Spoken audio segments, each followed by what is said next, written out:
Yes, to continue with same chapter, हमने elements में पहला एलिमेंट कर लिया था, एलिमेंट ऑफ मार्केटिंग मिक्स में 4 एलिमेंट्स वर देयर, जो कि 4 पीस भी हम कह देते हैं उनको, product, price, place and promotion.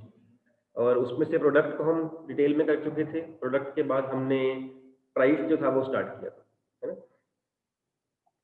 Price का मीनिंग कर लिया था हमने, मीनिंग हो गया था। अभी हमने करने हैं factors affecting price. Factors affecting price determination.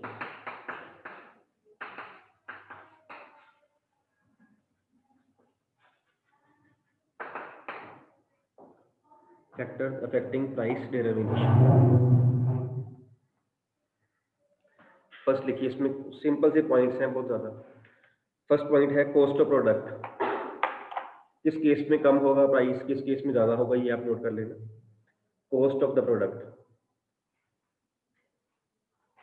Cost के प्रोपोर्शनेटली जो प्राइस है वो सेट करना पड़ेगा। अगर किसी कंपनी की जो कॉस्ट है, कॉस्ट ऑफ प्रोडक्शन या कॉस्ट ऑफ सेल्स, वो ज्यादा है तो प्राइस ऑटोमेटिकली ज्यादा होगा, बिकॉज कंपनी ने मार्जिन जो है वो अपना रख के चल रहा है। अगर किसी की कॉस्ट ऑफ प्रोडक्ट जो है वो कम है या कॉस्ट ऑफ सेल्स कम है तो उस केस में जो प्राइस है वो कम होगा। कंपनी कैसा रॉ मटेरियल यूज कर रही है उससे कॉस्ट बढ़ेगी, कैसी जो कंपनी है वो एडवर्टीजमेंट कर रही है, कैसे कंपनी सेल कर रही है, इस पे सारी चीजों पे डिपेंड करेगा कि कंपनी की जो कॉस्ट क्या पड़ रही है, cost of production and cost of sale, उसके अकॉर्डिंगली प्राइस सेट किया जाएगा। ठीक है, इसीलिए जो क्वालिटी वाइज चीजों के रेट जो होते हैं वो ज्यादा या कम होते हैं। हम उस दिन भी बात कर रहे थे, सेम मोबाइल, सेम कंपनी का मोबाइल फोन, है ना, किस रेंज से लेकर किस रेंज तक जाता है। सेम कंपनी की कारें, सेम कंपनी की बाइक्स, कुछ और आप कर लीजिए, सेम कंपनी का कुछ भी कर लीजिए, है ना, चाहे अलग अलग कंपनीज का भी देख लीजिए, उस केस में भी जो प्राइस है वो क्वालिटी के हिसाब से, प्रोडक्ट के हिसाब से कम या ज्यादा हो जाता है।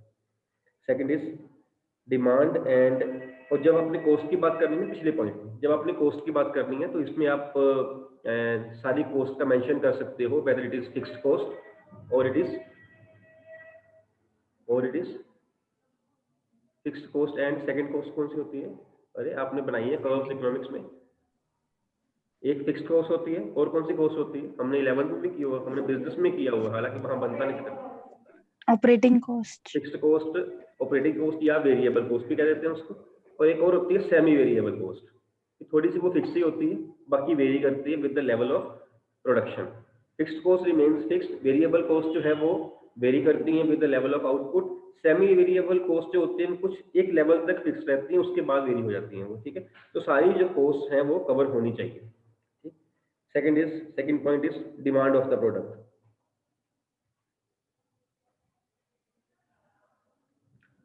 डिमांड ऑफ द प्रोडक्ट, आपने वो एक टॉपिक पढ़ा होगा इकोनॉमिक्स में भी, इलास्टिसिटी ऑफ डिमांड पढ़ा हुआ है ना। अगर किसी प्रोडक्ट की डिमांड जो है that is inelastic, then higher prices can be set, and if the demand is elastic then the prices will be competitive, we can say, will not say less, but competitive prices can be set.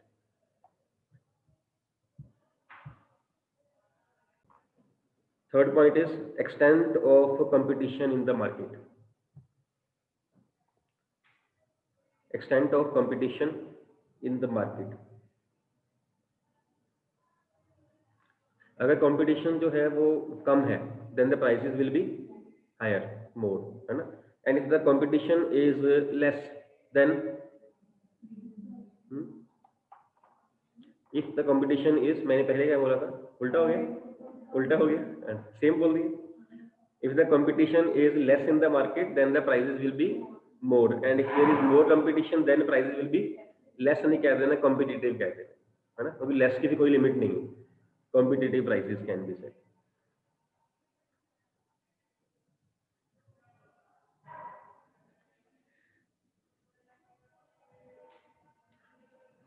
Next is government regulations. अपने हिसाब से ना sentence बनाने की कोशिश मत करो, सिर्फ मेन जो वर्ड है, मेन जो पॉइंट है वो लिखो आप, सेंटेंसेस बनते रहेंगे बाद में। गवर्नमेंट रेगुलेशन, अगर गवर्नमेंट रेगुलेट कर रही है किसी चीज को या गवर्नमेंट इंटरफेयर कर रही है तो उस केस में प्राइसेस जो होंगे वो सेट किए जाएंगे competitive as per the government regulations. अगर जो गवर्नमेंट है वो रेगुलेट नहीं करे, रिसेंटली अभी अनियंस के जो रेट्स थे वो बढ़ गए थे ना, पीछे रहे हैं ना, 100 रुपीज पर, जनरली इन दिनों में शादी ब्याह वाले सीजन में ना अनियन हो गया, टोमेटो हो गया, इनकी प्राइसेस बढ़ते रहते हैं। Then the government had to interfere कि आप जो है वो एक्सपोर्ट रोक दीजिए इसकी, आप जो यहाँ की प्रोडक्शन है यहीं पे ही पहले सेल करिए, बिकॉज जब डिमांड ज़्यादा होगी, सप्लाई कम होगी, तभी तो प्राइसेस बढ़ रहे हैं। तो गवर्नमेंट इंटरफेयर करके एक्सपोर्ट रोक दो, सो दैट की सप्लाई जो है वो डोमेस्टिक कंट्री में, डोमेस्टिक इकोनॉमी में रहे, सप्लाई ज़्यादा आ जाएगी तो डिमांड के इक्वलेंट आ जाएगी, प्राइसेस कम हो जाएंगे। अगेन पिछले महीने भी गवर्नमेंट को इंटरफेयर करना पड़ा और जो अनियन के प्राइसेस है वो थोड़े से कम हुए, थोड़े से कम हुए, है ना। जनरली इन दिनों में खास करके अनियन और टमाटो ये इनके रेट्स बढ़ जाते हैं। नेक्स्ट पॉइंट इज, और इसमें आप एक एग्जांपल और ले सकते हो, वैसे एग्जांपल ये पुरानी है, अब तो नहीं ऐसा होता। पहले जो प्राइसेस थे डीजल के और पेट्रोल के, गवर्नमेंट जो थी वो रेगुलेट करती थी। पहले गवर्नमेंट रेगुलेट करती थी, महीना महीना, दो दो महीने, चार चार महीने प्राइसेस बढ़ने ही नहीं, बढ़ने भी तो 10 पैसे बढ़ के 15 पैसे ऐसे होता था। आजकल जो है प्राइसेस जो है वो डीरेगुलेट हो गए हैं, या गवर्नमेंट इंटरफेयर नहीं करती है, मीन्स कंपनीज के हाथ में है, और कंपनीज डेली पेट्रोलियम प्रोडक्ट्स के प्राइसेस इन द मॉर्निंग, सुबह सुबह 4 बजे के 6 बजे रीसेट करती हैं, डेली प्राइसेस चेंज होते हैं। वो ना करें, वो ना ही करें, वो उनकी मर्जी है, ये नहीं कि करती हैं वो चेंज, ये उनकी मर्जी। वो पिछले एक महीना कोई प्राइसेस चेंज नहीं हुए, एक महीने ज़्यादा ही हो गया है शायद, पिछले 3-4 दिन का तो मैंने नहीं देखा है, बट होपफुली नहीं हुआ है चेंज। महीना हो गया, 1.5 महीना हो गया, उन्होंने प्राइसेस कोई चेंज नहीं किए, बट कंपनीज कर सकती हैं उसको, वो दोबारा सुबह 6 बजे या 4 बजे के आसपास में टाइम है जब उसके प्राइसेस दोबारा सेट करती हैं, कीपिंग इन द माइंड जो क्रूड ऑयल की उसका जो रेट है इन द इंटरनेशनल मार्केट क्या है, डॉलर का रेट क्या है, उसके प्रोपोर्शनेटली निकाल लेती हैं, फिर प्राइस सेट करती हैं। ये नहीं कि बहुत ज़्यादा बढ़ जाता है, हमें 10 पैसे 20 पैसे आगे पीछे होता है, ज़्यादा फर्क नहीं पड़ता, बट कंपनीज के हाथ में है, वो डेली इसको डीरेगुलेट, डेली इसको सेट करती है प्राइस को। Next point is pricing objective. Pricing objective, किस किस ऑब्जेक्टिव के लिए हम प्राइस सेट कर रहे हैं। सपोज हम प्राइस सेट कर रहे हैं increase in the market share, हमारा प्राइस, हमारा ऑब्जेक्टिव ये है, हमारा प्राइस सेट किया हुआ हाई होगा या लो होगा, लो होगा, बिकॉज हमने मार्केट शेयर पहले इंक्रीज करना है, हमने प्राइसिंग पॉलिसीज भी करी थी ना, है ना। पहले जो कंपनी है वो पेनिट्रेशन प्राइस पॉलिसी में पहले कम रेट रखती है, उसके बाद बढ़ाती है, because the idea of the company is to increase the market share, इस पे डिपेंड करता है। फिर हम जो है वो हमारा ऑब्जेक्टिव क्या, क्वालिटी लीडरशिप है कि हमने क्वालिटी में लीडरशिप लेके आनी है, कि हम हमारे जो प्रोडक्ट है ना बड़ी अच्छी क्वालिटी का, बेस्ट क्वालिटी का है। अगर हमने ऐसा करना है तो हमें प्राइसेस जो है वो थोड़े से हाई सेट करने पड़ेंगे, बिकॉज जब क्वालिटी पे जाएंगे तो चीज़ महंगी हो ही जाएगी।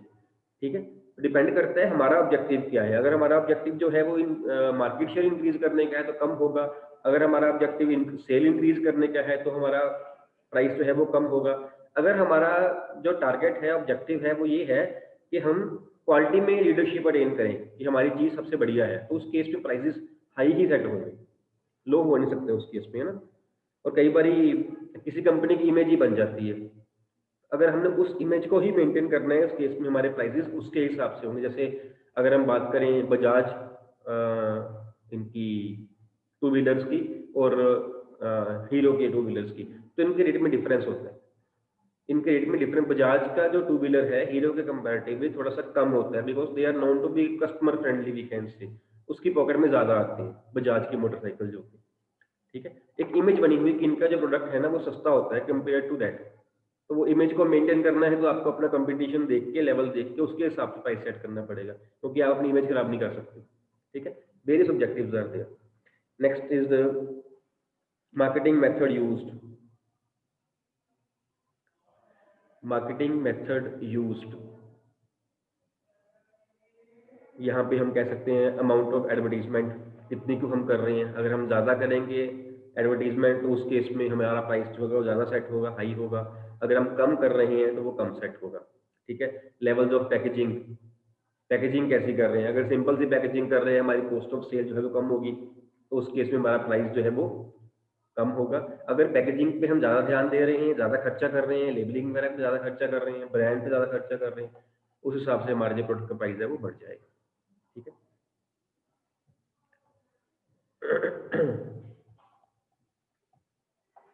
Next point is types of customers. लिख लिया पिछला, मेन मेन वर्ड लिखते रहो बस, जैसे करते होते हो आप आगे भी।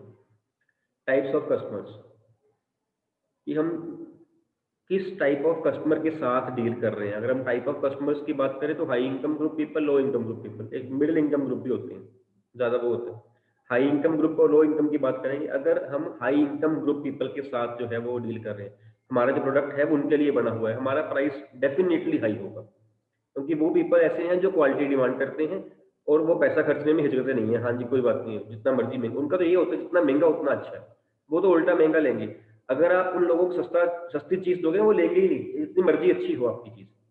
उन लोगों से तो पैसे मतलब लेने वाला ही हिसाब होता है कि आप बताओ कि ये बहुत महंगी है तो ज्यादा परचेज करेंगे, they are in such category. एक होते हैं लो इनकम ग्रुप पीपल, उनके लिए क्वालिटी इतनी मैटर नहीं करती, नो डाउट मैटर तो करती है, इतनी मैटर नहीं करती है, पहले वो अपना बजट देखते हैं। तो वो डिपेंड करता है कि हम किस कैटेगरी के साथ जो है वो डील कर रहे हैं, हमारा जो प्रोडक्ट है वो किस कैटेगरी के साथ बना हुआ है। मर्सिडीज कार है, वो लो इनकम ग्रुप के साथ चलती ही नहीं, उनके हमें नहीं चाहिए। वो कहती है हमें हमें वो बंदे नहीं चाहिए जो ये 2-2 4-4 5-5 10-10 लाख की कार लेते हैं, वो 10 लाख को भी लो इनकम में मानती है। उनकी कारें ही 30-35 लाख से स्टार्ट होती होंगी, मेरे को तो पता भी नहीं, इतना तक ही पता, यहाँ से स्टार्ट होती होंगी, है ना। तो जाती भी काफी हद तक वो फिगर ही करोड़ों में चली जाती है ना। तो वो हाई इनकम के लिए बनी हुई। अगर वो कार जो उसकी है जो 1 करोड़ की कार है, आज उसका रेट बढ़ के 1 करोड़ 5 लाख भी हो जाए, खरीदने वाले को फर्क थोड़ी पड़ेगा, तो उसे क्या फर्क पड़ना है। 5 हमारे जैसे कि 5 लाख में 2 कारें आ जानी है और नहीं, है ना। वो डिपेंड करता है हम किसके साथ जो है वो मतलब कर रहे हैं डील। ठीक, लो इनकम ग्रुप पीपल है वो पहले अपना बजट देखेगा, पहले अपनी पॉकेट देख के उसके बाद परचेज करेगा, और उस केस में हमारा जो प्रोडक्ट का प्राइस है वो कम होगा। And last point is miscellaneous services. Miscellaneous services, इसके अलावा हम क्या सर्विसेज दे रहे हैं, जैसे हम फ्री होम डिलीवरी दे रहे हैं, सपोज हम एक्सटेंडेड वारंटी दे रहे हैं। कई बार कहा होता है कि आप परचेज करो ना प्रोडक्ट, इसकी वारंटी जो है वो 1 साल की है, लेकिन अगर आपने जो है वो इसकी वारंटी इंक्रीज करनी है 3 साल के लिए, तो आप इतने पैसे और दे दीजिए, तो आपकी वारंटी जो है वो 3 साल की हो जाएगी। अगर हम एक्सटेंडेड वारंटी दे रहे हैं तो उस केस में प्राइस भी बढ़ जाएगा, हमें लेना पड़ेगा, हम कस्टमर से लेंगे तो हम कस्टमर को बेनिफिट देंगे, है ना। जैसे वो एक एग्जांपल हम ले सकते हैं, additional jar with juicer mixer grinder आते हैं, एक एडिशनल जार दे रहे हैं, अब कंपनी जेब से थोड़ी देगी। अगर वो जार आपको दे रही है तो कहीं ना कहीं कंपनी ने अपनी कॉस्ट में उसको ऐड किया होगा, जिससे प्राइस बढ़ गया होगा। ठीक है, ये प्राइजेस जो है वो आप इसको सेट करते वक्त ये चीजें भी ध्यान में रखते हैं। These are the factors affecting prices. This was about second P. Second P में इतना ही है, इतना सही है। सेकंड में इसका मीनिंग है, फैक्टर्स है, एक वो टाइप्स ऑफ प्राइसिंग पॉलिसीज हमने उधर कर ली थी जब हमने 4 पीस मार्केटिंग मिक्स हमने किया था, है ना। स्कीमिंग प्राइस पॉलिसी और पेनिट्रेशन प्राइस पॉलिसी वो कर लिया था। उसके बाद है आपका third P, that is place और physical distribution. Third P of marketing mix, place और फिजिकल डिस्ट्रीब्यूशन।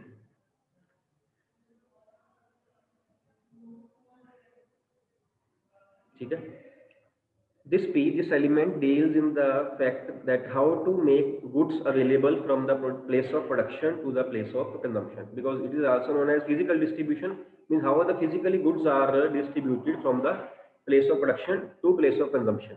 कैसे वो करता है, वो होलसेलर्स के थ्रू जाता है, या वो रिटेलर्स के थ्रू जाता है, या वो एजेंट्स के थ्रू जाता है, या वो सबके थ्रू जाता है जो प्रोड्यूसर है, और या फिर वो जो डायरेक्टली सेल कर रहा है। कई कंपनी ऐसी भी हैं जो अपने ही शोरूम खोल लेती है, बीच में किसी को भी इन्वॉल्व नहीं करती, है ना।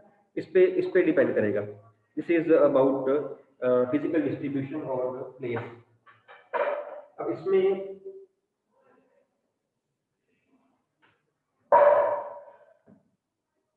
इसमें जो है, इसको हम 2 पार्ट्स में डिस्ट्रीब्यूट कर सकते हैं। एक है चैनल्स ऑफ डिस्ट्रीब्यूशन, लिख लीजिए, इसके आगे 2 कंपोनेंट्स हैं, 2 डिसीजंस हैं वी कैन से।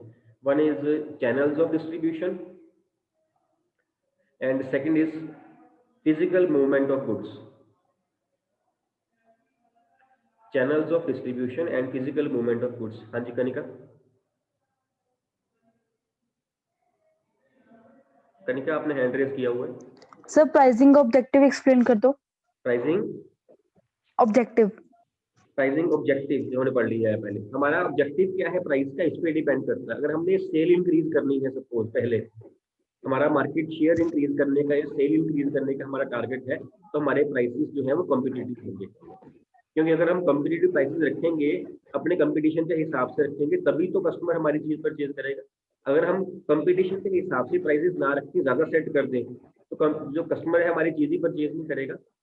डिपेंड करते हैं, अगर हमने क्वालिटी मेंटेन करनी है, उसमें हमने लीडरशिप लेनी है, हम कहें कि हमारा प्रोडक्ट जो है बेस्ट क्वालिटी का है सपोज, तो हमारा मार्केट, हमारा जो प्राइस होगा वो ज्यादा सेट होगा। ठीक है, अलग अलग ऑब्जेक्टिव्स, अलग अलग इसका आंसर, किस केस में प्राइसेस ज्यादा होंगे, किस केस में जो प्राइसेस है वो कम होंगे। हम पहले भी बात कर रहे थे, अगर हमारा जो टारगेट है वो एक पर्टिकुलर इमेज हमारी बनी उसको मेंटेन करने का है, तो हमारा प्राइस उसी इमेज के हिसाब से होगा। चाहे हमारी कॉस्ट प्रोडक्शन बढ़ भी जाए थोड़ी सी, लेकिन फिर भी आज अगर बजाज की कॉस्ट प्रोडक्शन बढ़ जाती है हीरो के कंपैरेटिव, थोड़ी सी बढ़ भी जाए, तो इस पोजीशन में नहीं है कि वो हीरो से ज्यादा प्राइसेस चार्ज कर रहा है। हीरो से उसको फिर भी कम रखने पड़ेंगे, चाहे अपना उसको मार्जिन ना कम करना पड़े, क्योंकि उसकी इमेज ऐसी बनी हुई है, वो कस्टमर फ्रेंडली है ना, ये उसका बना हुआ है। ठीक है, Okay, sir. Yes, sir. ठीक है।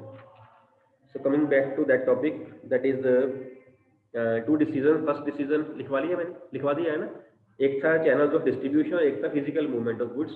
इसमें हम फर्स्ट डिस्कस करेंगे channels of distribution. Channels of distribution, इसको ट्रेड चैनल्स भी बोल देते हैं, ट्रेड चैनल्स, ट्रेड चैनल्स। ये हम वैसे 11th में भी एक बार कर चुके हैं, यहाँ भी वैसे अभी बात हो भी गई है। ट्रेड चैनल्स क्या है, चैनल ऑफ डिस्ट्रीब्यूशन क्या है? It is a path through which the goods are sent from the producer to the consumer. It is a path through which the goods are sent, है ना। Ownership of जो goods है वो पास की जाती है इस पाथ के थ्रू। ओनरशिप इनिशियली किसके पास होती है? किसके पास? प्रोड्यूसर के पास, मैन्युफैक्चरर के पास। लास्ट में किसके पास आएगी? कंज्यूमर के पास, बिकॉज अल्टीमेटली उसने गुड्स कंज्यूम करनी है ना। ये रहा आपका मैन्युफैक्चरर और ये है आपका कंज्यूमर। ये हम मेरे ख्याल से 11th में होपफुली कर चुके हैं ये वाला पॉइंट, है ना। एक तो ये वे है करने का, this is known as zero level. Zero level. Zero level means there is no party between manufacturer and the consumer. Directly, the consumer, the manufacturer is selling goods to the consumer. Direct sale कर रहा है। इसमें आप ये shoes वाले आजकल बहुत कर रहे हैं, नाइकी हो गए, एडिडास हो गए, रीबॉक, और डायरेक्ट सेलिंग कर रहे हैं आप ज्यादातर। एक कंपनी होती थी पहले, अब भी है शायद, उसकी आईडी बहुत कम होती है, eureka Forbes, EUREKA, eureka, FORBES। ये ज्यादा वैक्यूम क्लीनर बनाने में है, और ये कंपनी सिर्फ डायरेक्ट सेल करती है। इनकी ऑफिसेज भी हैं, लेकिन आप वहां पे जाके परचेज भी नहीं कर सकते हो। आप इनको बोलो, ये घर आएंगे आपके, वहां आके सेल करेंगे 1 to 1। इनका बीच में कोई नहीं है, डायरेक्ट सेलिंग हो रही है इनकी। पहले होती थी, अब तो वैक्यूम कंपनीज काफी आ गई हैं, इनका सुना नहीं नाम, ना इनकी ऐड होती थी। सीधे इनका ऑफिस से घर आके सेल करेंगे, या तो वैसे नहीं सेल करते, डायरेक्ट सेलिंग। ये अपने नाइकी वगैरह तो आजकल हो ही गए, है ना। क्लोथिंग की अगर हम बात करें, रेमंड वगैरह हो गया, DCM वगैरह, OCM वगैरह हो गए, ये सारे ऐसे ही डील करते हैं, अपने ही शोरूम खोलते हैं या आगे फ्रेंचाइजी किसी को देते हैं, डायरेक्टली कस्टमर के साथ वो डील कर रहे हैं। ठीक, this is zero level. Then is one level. One level में मैन्युफैक्चरर और कंज्यूमर के बीच में एक पार्टी रहेगी, that will be retailer, then consumer. Then is two level, manufacturer, wholesaler, retailer and consumer। and 3 level, manufacturer, agent, wholesaler, retailer and consumer। ठीक है, this is known as direct selling या direct channel, direct selling या direct channels, and all others known as indirect channels, indirect selling, है ना। Direct सिर्फ वही है when there is no person between manufacturer and consumer। अगर बीच में एक भी आ गया सपोज, तो उस केस में जो है वो इनडायरेक्ट ही है, वो चाहे एक आए, दो आए या बाद में 3 आए। ठीक, this type of channel, direct channel, is very suitable for industrial goods, high tech goods, है ना। जिसको कॉस्टली गुड्स, कोई मशीनरी वगैरह मंगवानी हो आपने, बीच में चांसेस कम होते हैं। सीधा मैन्युफैक्चरर जो होता है, बिकॉज इसकी हमें कॉस्ट ही बढ़नी है। अगर बीच में होलसेलर आ गया ना तो पहले इसको भेजेगा, ये उतारेगा, अपने गोदाम में रखेगा, बाद में कस्टमर इसके पास आएगा, यहाँ से गुड्स लेगा, फिर लोड करेगा गुड्स को, फिर वहां जाके अनलोड करेगा। चीज की जो है वो मतलब उसको खराब भी हो सकती है चीज, फर्स्टली। सेकेंडली प्राइसेस बढ़ जाएंगे, बिकॉज यहाँ पे अननेसेसरी लोडिंग अनलोडिंग चार्जेस हमें बढ़ जाएंगे, यहाँ पे कॉस्टली गुड्स होंगी। हाईटेक गुड्स भी इसी में ज्यादातर आ जाती है, क्योंकि हाईटेक गुड्स तो उसमें मैन्युफैक्चरर ने कंज्यूमर को बताना होता है कि यूज कैसे करनी है। अब वो पहले उसको बताएगा, यहाँ पे खर्चा करेगा, वो उसको बताएगा, प्रॉब्लम आएगी, इससे पूछेगा, ये इससे पूछेगा। तो ज्यादातर ऐसे केसेस में जो है वो डायरेक्ट सेलिंग करते हैं, या वन लेवल सेलिंग भी कर देते हैं इनडायरेक्ट हो तो। जो ये 2 लेवल 3 लेवल्स हैं, these types of channels are mostly suitable for FMCG, fast moving consumable goods, chocolates, toffees, toiletry products, soap, shampoo वगैरह हो गए, है ना। ये इन सब में जो है वो 2 लेवल 3 लेवल जो है ज्यादा यूज हो जाती है। ठीक, देन है हमारा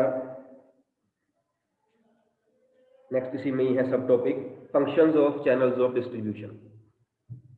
functions of channels of distribution, ये आपने टॉपिक किया हुआ 11th में, फंक्शंस ऑफ वेयर हाउसिंग, है ना, उससे मिलते जुलते हैं, ऑलमोस्ट वही है तकरीबन।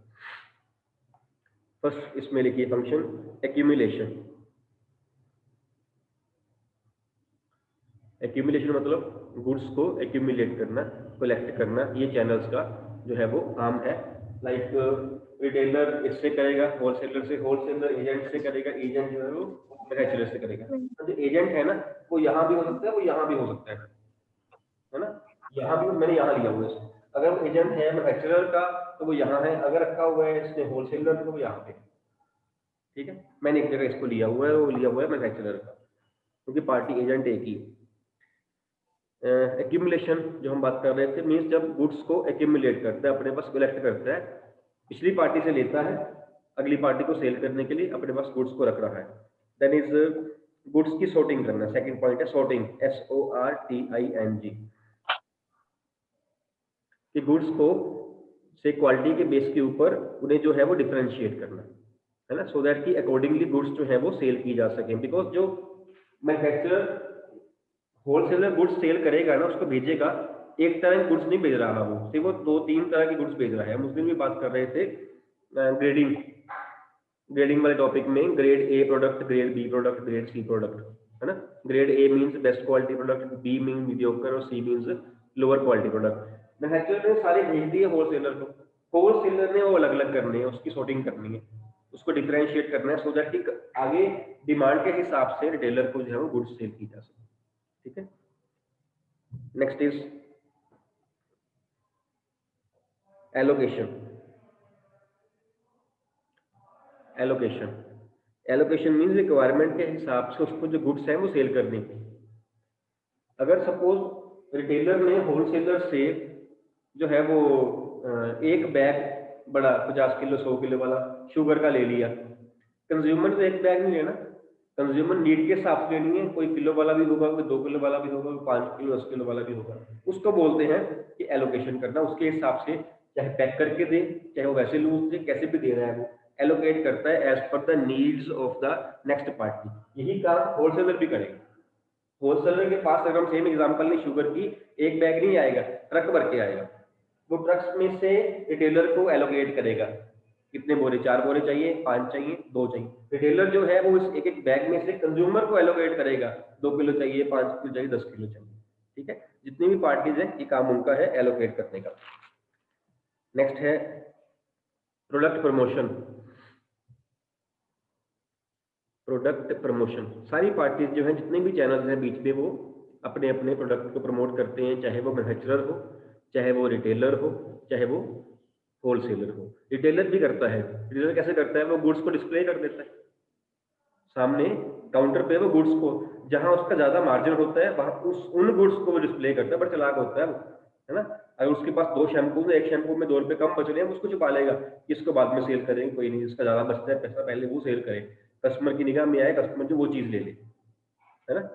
ठीक, प्रमोशन भी करता है, सारे चैनल्स जो है प्रमोशन करते हैं। Next point is risk taking, her channel जो है, हर स्टेप जो है वो रिस्क भी लेता है ना।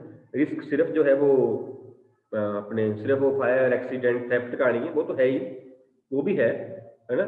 देन डिटीरिएशन का है कि गुड्स जो है उसको प्रोटेक्ट करना है, कहीं खराब ना हो जाए गुड्स, डिटीरिएशन। देन है risk of bad debts is there, bad debts उसके उसने क्रेडिट पे गुड्स सेल कर दी, उसको पैसा नहीं मिला। Means every type of risk is being faced by, taken by every channel. And last point is negotiation.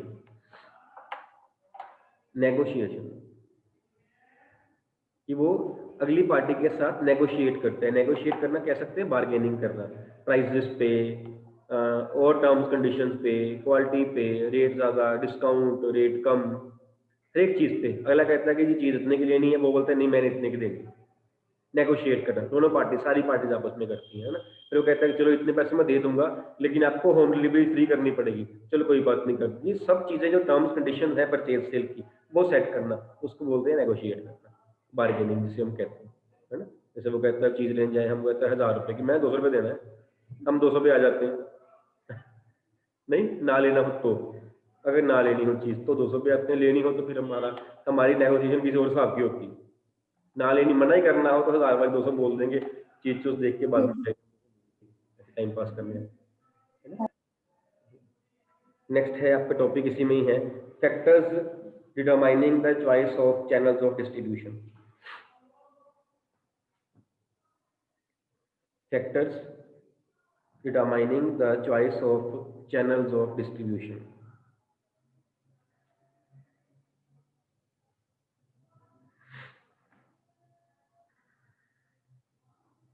इसमें फर्स्ट फैक्टर है प्रोडक्ट रिलेटेड फैक्टर्स।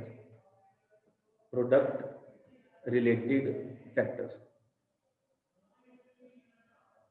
कि जिस प्रोडक्ट में हम डील कर रहे हैं, है ना, उसकी नेचर क्या है, उसके हिसाब से जो है चैनल डिस्ट्रीब्यूट किया जाता है। जैसे हमने अभी बात भी करी कि इंडस्ट्रियल गुड्स में मेनली 0 लेवल चैनल और 1 लेवल चैनल जो है वो ज़्यादा फॉलो किया जाता है, लेकिन कंज्यूमर गुड्स में 2 लेवल और 3 लेवल चैनल ज़्यादा जो है वो सूटेबल है, क्योंकि वहाँ किसी ने बताना नहीं होता। अगर आपने टूथपेस्ट लेनी है तो वहाँ बताने थोड़ी आएगा मैन्युफैक्चरर कि मेरी टूथपेस्ट और ब्रश कैसे करना है, लेकिन अगर वो इंडस्ट्रियल गुड्स को मशीनरी हो तो वहाँ उसको बताना पड़ेगा मशीन यूज कैसे करनी है ना।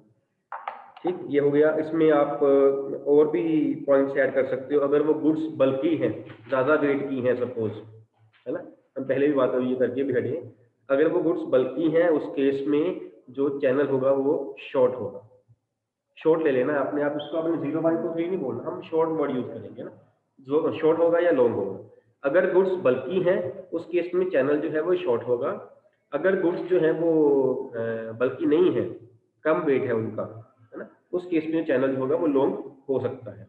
ठीक, इंडस्ट्रियल गुड्स की बात करें, इंडस्ट्रियल गुड्स में चैनल शॉर्ट होगा, कंज्यूमर गुड्स में चैनल जो है वो लॉन्ग होगा। अगर स्टैंडर्डाइज्ड गुड्स हैं, गुड्स स्टैंडर्डाइज्ड हैं, then in that case channel जो होगा वो शॉर्ट होगा। मींस ब्रांडेड गुड्स है, चैनल शॉर्ट होगा, बिकॉज चैनल जो ब्रांड है अपने आप सेल करेगा, उसको जरूरत नहीं है बीच की पार्टीज की, जो मैन्युफैक्चरर है उसको जरूरत नहीं है होलसेलर रिटेलर की, उसका ब्रांड एस्टेब्लिश है, तो बजाय इसके कि वो उनको मार्जिन दे प्रॉफिट का, खुद ना ले। एक चीज पड़ रही है इसको 100 रुपए की मैन्युफैक्चरर को, अगर वो इसके थ्रू जा रहा है, सपोज अगर आप 10-10 रुपए का मार्जिन भी साथ में ऐड करते हो, हालांकि ज्यादा हो सकता है, तो 30-40 130 140 तक पहुंचते पहुंचते इसको 150 की जो है वो चीज मिलेगी। एग्जाम्पल ले रहा हूँ, है ना। इसे कितने की पड़ रही थी? 100 रुपए की। इसका मार्जिन क्या है? सिर्फ 10 रुपीज। अगर वो थोड़ी सी इन्वेस्टमेंट करके और 0 लेवल पे चला जाए तो यही चीज अगर वो बेचता है 150 रुपए में, उसका मार्जिन 50 रुपए का है। इसके लिए नो डाउट इन्वेस्टमेंट करनी पड़ेगी, है ना, मैन्युफैक्चरर को। वो तब करेगा उसका अगर ब्रांड जो है वो एस्टेब्लिश्ड है, तो गुड्स आर स्टैंडर्डाइज्ड है उस केस में। अगर एस्टेब्लिश्ड नहीं है, इनके थ्रू जाना ज्यादा बेटर है। Then perishability of goods. अगर गुड्स पेरिशेबल हैं तो चैनल शॉर्ट होगा, अगर गुड्स पेरिशेबल नहीं है उस केस में चैनल लॉन्ग हो सकता है। Means the goods are durable. अगर तो उस केस में जो चैनल है वो लॉन्ग हो सकता है। जब हम पेरिशेबिलिटी की बात करते हैं ना, वो सिर्फ हम वो दूध दही मक्खन की बात नहीं करते, आप याद रखना। That is physical perishability, goods खराब ही होगी। एक फैशन पेरिशेबिलिटी भी होती है कि गुड्स आउटडेटेड हो गई। गुड्स तो ठीक ठाक है लेकिन अब वो चीज को यूज नहीं करता, है ना। लंबी लंबी पैंटे पहनते होते थे ना, अब वो कोई यूज नहीं करता। तो अब पैंटे जो है वो सॉक्स छोटी हो गई हैं, पैंटे ऊंची हो गई हैं, गिट्टियों से इतनी इतनी पैंटे ऊपर है। अब या तो हम लंबी पैंटे परचेज नहीं करेंगे, है ना, वो फैशन में नहीं है वो। अगर वो परचेज करेंगे पहले या हमारे पास पहले पड़ी तो हम काट देंगे। That is fashion perishability. ऐसे ही है। तो गुड्स सिर्फ जब पेरिशेबिलिटी की बात होगी, बिजनेस स्टडीज की बात कर रहे हैं, उस केस में वो सिर्फ दूध नहीं ले रहे हैं। दूध पेरिशेबल है, बाकी सब कुछ ड्यूरेबल ही है। फैशन पेरिशेबिलिटी भी होती है कि चीज वैसे ठीक ठाक है ना, लेकिन वो आउटडेटेड सी हो गई है, वो ट्रेंड में नहीं है, हम कह सकते हैं। These are product related factors. Then is company related factor.